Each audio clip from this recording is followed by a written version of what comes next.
Hey everybody, so we're changing the wheel bearing on this 2003 Dodge Ram 3500. Should be the same for the 2500s as well. Unless you have a single wheel, then you won't have to mess around with this hub here. That I think should be the only difference, but do your own research, figure out if it is or not.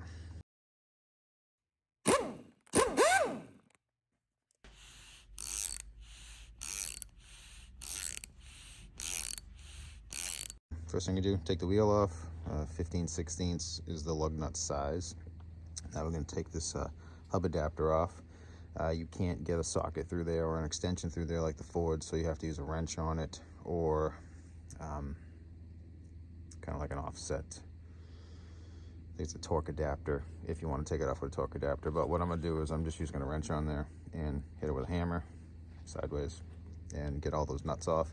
To put those back on, you are going to need a I guess it's a torque adapter. I'll show you. You can buy one or you can make one. I made one because I'm kind of cheap and I had a bunch of extra wrenches. So this is a 7/8 inch wrench and this is the adapter that I made. I had an extra socket. I took the wrench end, I cut it off the wrench and ground the socket down obviously and welded it just to the side of the adapter. So put it on there like that. Put your torque wrench on there at a 90-degree angle. So this box end is at the same length as the torque wrench and it should give you the proper torque. So it's going to be 90. If you have anything else, it's going to change your torque value. So you're going to want this to come up in a 90 to torque these. So basically, I'm going to put this on here like this. Hold that on so it doesn't pop off. And then you're just going to take the hammer. And you can try to hit it with the head here, but being that this hammer is metal all the way through, I'm just going to catch it just like that. You get the same amount of force on it, and you're pretty much guaranteed to get it exactly where you need to. So just kind of, like that. Keep hitting it.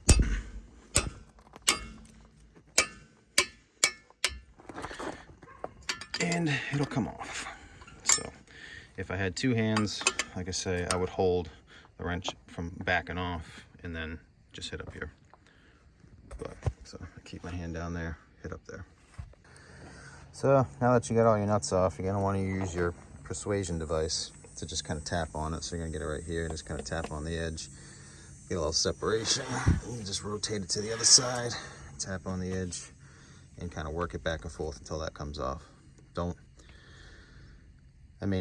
I'd say don't beat the crap out of it, but you might have to if it's stuck on there that hard. But just keep in mind that you don't want to start deforming this edge here and kind of bending any of this. I mean, it is pretty thick, but I don't doubt that you could probably bend this if you hit it too hard in any one spot. So just keep that in mind. If you're hammering on there too hard, you could deform this, possibly.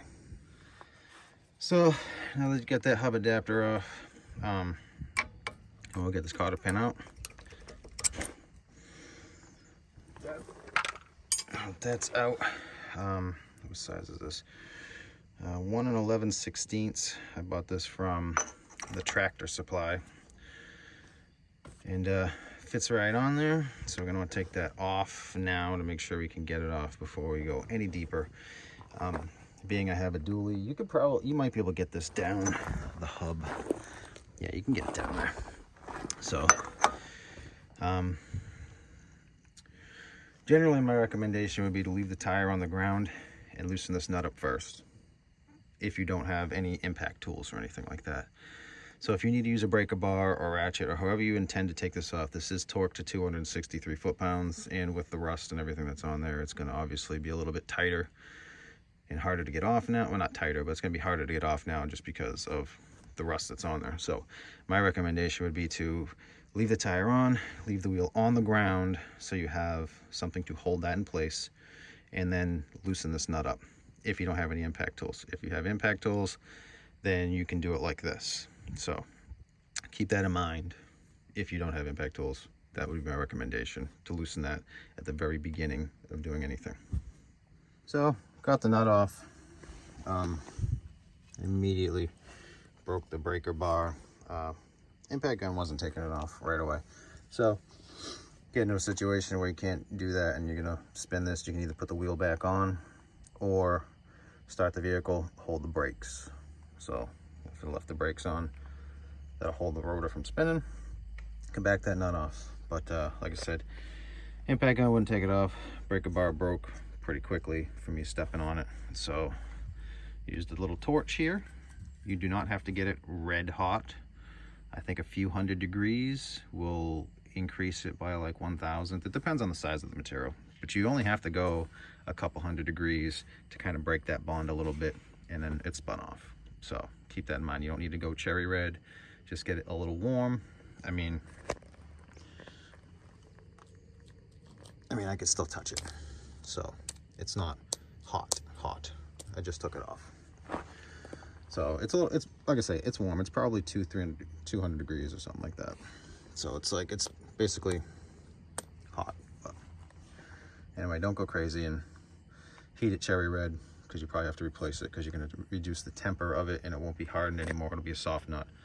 So next I'm going to take this brake caliper bracket off. I'm going to take the caliper and the bracket up at the same time, because I don't need to obviously change the brakes. So it is going to be a bolt here, and then at the bottom, you can find it, a bolt right there. To me, this guy, they're both 18 millimeter, and yeah, so we're going to take those two bolts off, and then this entire bracket and caliper will come up at the same time, and I'm going to hang it up. You can hang it up on your spring or here, however you want to do it. Probably kind of put a hook through here and then hang down and just hang the bracket. You don't want it hanging by the hose. And then we'll pull, obviously, this wheel speed sensor out of the little clips there, the wheel speed sensor wire. That is the reason I'm actually changing this, is my wheel speed sensor is bad and there's kind of a crappy wheel bearing in there, so I'm just doing the whole thing with a good wheel bearing at the same time, because if I'm going in there, I'm just going to change the whole thing. So you're going to want to take some of the pressure off this caliper. So you can come in here, get like right on the edge of that brake pad, and then just pry a little bit like this to kind of push that piston a little bit. Do the same thing on the bottom. Right, let's see if we can get you right there. I mean, you don't want to damage the pad if you're not replacing them. I would recommend, if this is something that you've had for a long time, to just do the brakes at the same time, because if your rotor is all bad and your brakes are worn down, then you're going to want to change those while you have it apart, and then you don't have to worry so much, because if your rotor's stuck on, you might have to beat it off, and then you're going to deform this and damage the rotor, so you're going to have to replace it anyway. But this is all fairly new, and this has been apart not too long ago, so I don't have any wonder that this is going to come off. So I know it's going to come off easy. So you got 4 bolts that hold this wheel bearing on around in the corner. I'm just coming in from the back side of the 18 millimeter socket, and we're removing those, and then we're going to kind of knock this away and try to drive this in. You might need like a 3-jaw puller to kind of push that in as you pull this out.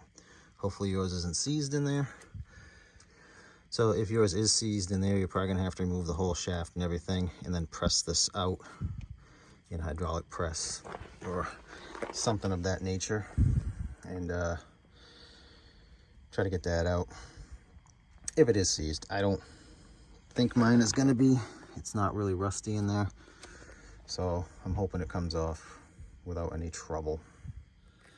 All right, so I got my bolts out. Mine's loose. My axle shaft's not seized. I kind of just pulled it away and just gave it a little tap there and it went in. So we're good on that front. So like I say, unhook our ABS cable.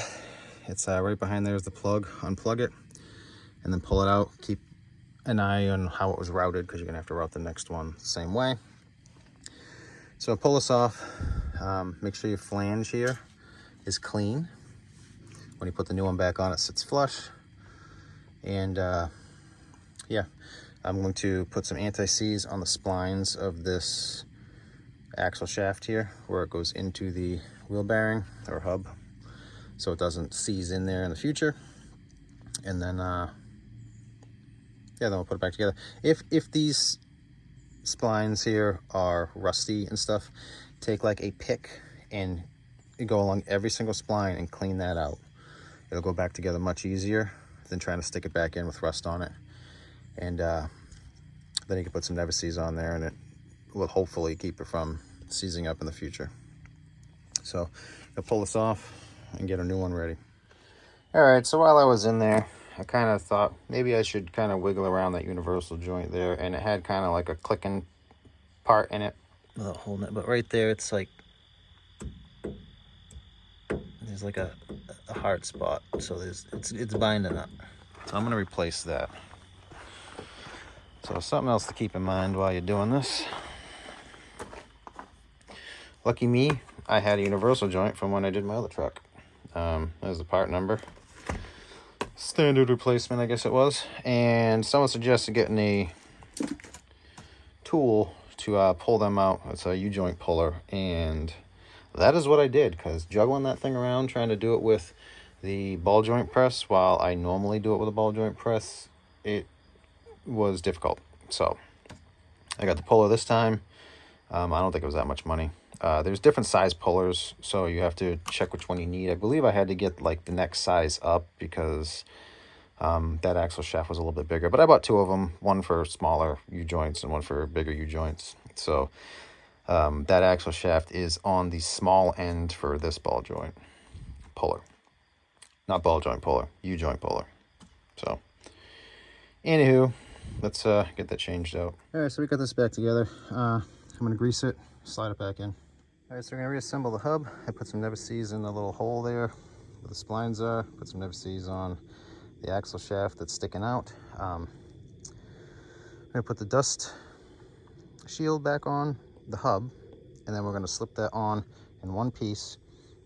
I'm going to put the bolts in from the back, and we're going to torque those to 125 foot-pounds. So we're going to torque that hub nut to 132 foot-pounds. Then we're going to turn the wheel or the hub 5 to 10 times, and then finish torque it to 263 foot-pounds. Next, we're going to put the hub on, slide it back on there. We're going to torque these nuts to 130 foot-pounds. I'll show you how to do that. So you're going to make sure this face is clean. The face on the back side of this is clean, going up against the hub. You want to make sure this face here is clean, and inside here, this inner section here where it sits on the edge of the hub, you want to make sure that is clean. I put a little anti-seize in there, so where it sits there, it doesn't seize to the hub, because that kind of happens. So I'm going to scrape these off, and I'm going to make sure that's clean where that's going to sit. And I'm going to put this hub back on, torque the nuts to 130 foot-pounds. So basically this is how you're going to do that. Like I say, it'd probably be better to put the brake caliper on first rather than do this. I was just snugging these up, so I will well, I don't know. It'll hold better if you use the brake caliper, but you're going to have less control because someone's going to have to let go every time you want to rotate the wheel, because the angle, I mean, this isn't exact how it's supposed to be right now. It's supposed to be at a 90. So that's probably closer.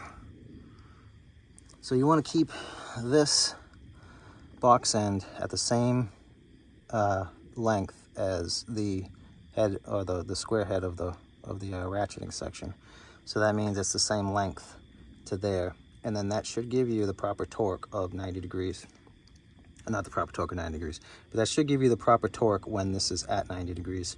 And it, like I say, will be 130 foot-pounds. And you're going to torque that. You're just going to push on it. It's going to click. You're not going to move that. And then you're going to obviously rotate the hub, go to the one across, and keep going in like a star pattern around the hub until it's torqued. And then I would recommend going around again and checking them again. All right, so you're gonna put that front caliper bracket back on. If you took your caliper off of the bracket, it says here caliper mounting bolts for front is 24 foot-pounds. Does not specify whether or not that's 1500 or 3500. It just says front. front caliper brackets. Well, if you got a 1500, then I don't think you're doing the right one, because this isn't for 1500 that I'm aware of. So 2500, 3500 models for 2002 to 2004 is 210 foot-pounds. 2005 and later, 2500, 3500 models is 250 foot-pounds. So I shall go with 210 foot-pounds. All right, so we're gonna put the wheel on. Wheel lug nuts, 04 and earlier, 1500, 2500 models, 135 foot-pounds. 3500 models, 145 foot-pounds. 2005 and later, 1500, 95 foot-pounds, 2500, 145 foot-pounds. 3500, 155 foot-pounds. Don't know why there's so many foot-pound things for the same size lug nuts, but there are. So I have an 04 and earlier. I'm gonna go to 145 or maybe 150, and yeah, then we'll be done. Oh, that's the wheels back on. You want to put a little drop of oil between your washer and your nut there if you have these type of lug nuts, just so it spins and it doesn't create a lot of friction with this washer, and you get a better torque with it. So I'm gonna drive these probably 50 to 100 miles, and then we'll retorque them and put my center cap back on. Here is the part number for the hub assembly that I used, and hope I can help somebody. Thanks for watching.